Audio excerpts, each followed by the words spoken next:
माघ एक ऐसा महीना है जब देवतागण स्वयं धरती पर आकर पवित्र नदियों में स्नान करते हैं और देवताओं की उपस्थिति, ऋषि मुनि और संतों द्वारा जप तप व्रत तथा कल्पवास का बड़ा महत्व है माह के महीने में। तो आज के इस वीडियो में महामास में होने वाले स्नान दान और उसके महत्व के बारे में जानेंगे। माघ का महीना एक ऐसा महीना है जिसमें किए गए हर काम का 100 गुना ज्यादा फल मिलता है, क्योंकि भगवान श्री कृष्ण ने स्वयं कहा है कि महीनों में मैं माघ हूँ। यानी कि माघ का महीना कोई साधारण महीना नहीं बल्कि भगवान श्री कृष्ण का स्वयं साक्षात स्वरूप है। शास्त्रों में लिखा है इस माह में श्री कृष्ण की पूजा करने से वैकुंठ की प्राप्ति होती है और माघ माह में किसी भी पवित्र नदी में स्नान करने से सारे पाप नष्ट हो जाते हैं, खत्म हो जाते हैं। यहाँ तक कि पिछले जन्मों के पाप भी नष्ट हो जाते हैं। माघ माह में स्नान दान और भगवान विष्णु की पूजा विशेष फलदायी होती है। तो आइए जानते हैं कि माघ का महीना कब से आरंभ है। माघ के महीना आरंभ 4 जनवरी से होकर और 1 फरवरी को पूर्णिमा पर समाप्त हो जाएगा।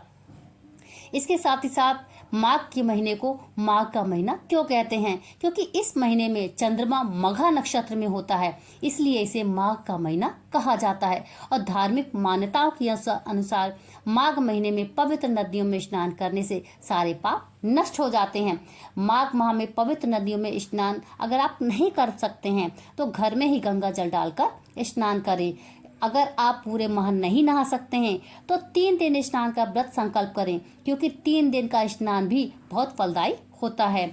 महाभारत के अनुशासन पर्व में लिखा है कि माघ माह में जो प्रयाग में तीर्थ स्थान पर अथवा गंगा, कावेरी, गोदावरी, यमुना जैसी पवित्र नदियों में स्नान करता है तो उसके सारे पाप नष्ट हो जाते हैं, वह पापों से मुक्त हो जाता है। इसके साथ ही साथ वैज्ञानिक दृष्टिकोण से देखा जाए तो माघ में स्नान करने से रोग प्रतिरोधक क्षमता बढ़ती है, रोगाणु नष्ट हो जाते हैं। इसलिए माघ महीने में स्नान करने से शरीर में निरोगी रहने की क्षमता बढ़ जाती है। माघ महीने में क्या करें? पूरे माह भजन कीर्तन सत्संग करें, विष्णु जी के मंत्रों का जाप करें, नाम जाप करें, सूर्य को जल दें, सूर्य के मंत्रों का जाप करें। ऐसा करने से सारे पाप जलकर भस्म हो जाते हैं। माह के महीने में विष्णु जी की पूजा से सभी ग्रह दोष समाप्त होते हैं। यश सुख समृद्धि का आशीर्वाद प्राप्त होता है। स्नान आदि करने के बाद तुलसी को जल दे, दीप दान करें। तुलसी माँ को लक्ष्मी का ही स्वरूप कहा जाता है, इसलिए तुलसी में जल देने और दीप दान करने से सारे पाप नष्ट हो जाते हैं और सुख समृद्धि प्राप्त होती है। माघ के महीने में तिल का प्रयोग अवश्य करना चाहिए। माघ के महीने में तिल का प्रयोग करने से पितरों की तृप्ति होती है, शनि दोष से मुक्ति मिलती है, पापों से मुक्ति मिलती है और शनि राहु केतु के अशुभ प्रभाव को कम करता है। इसके साथ ही साथ माह महीने में तिल का दान, स्नान और सेवन अत्यंत शुभ माना जाता है, जिससे सुख समृद्धि आती है और सभी कष्ट दूर होते हैं। दान विशेषकर माह के महीने में तिल का दान, कपड़ों का दान, कंबल का दान, अन्न का दान, गुड़ का दान, तांबे का दान करना शुभ होता है।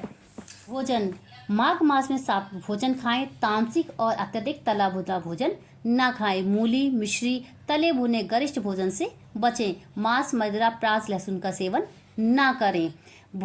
भारी भोजन ना करें, हल्का और सात्विक भोजन ग्रहण करें। नकारात्मक भावनाएं, झूठ, क्रोध, ईर्ष्या, लालच, घमंड से दूर रहें। पारिवारिक झगड़ों से वाद विवाद में ना पड़ें। इनके अलावा बड़े बुजुर्गों और घर में बड़ों का अनादर ना करें। माघ माह में सूर्य अस्त के पश्चात स्नान करना वर्जित माना जाता है। इसके साथ ही साथ लोहे, काले वस्त्र, काली चीजों का दान, चांदी का दान, छुरी, चाकू जैसे अन्य चीजों का दान करना वर्जित माना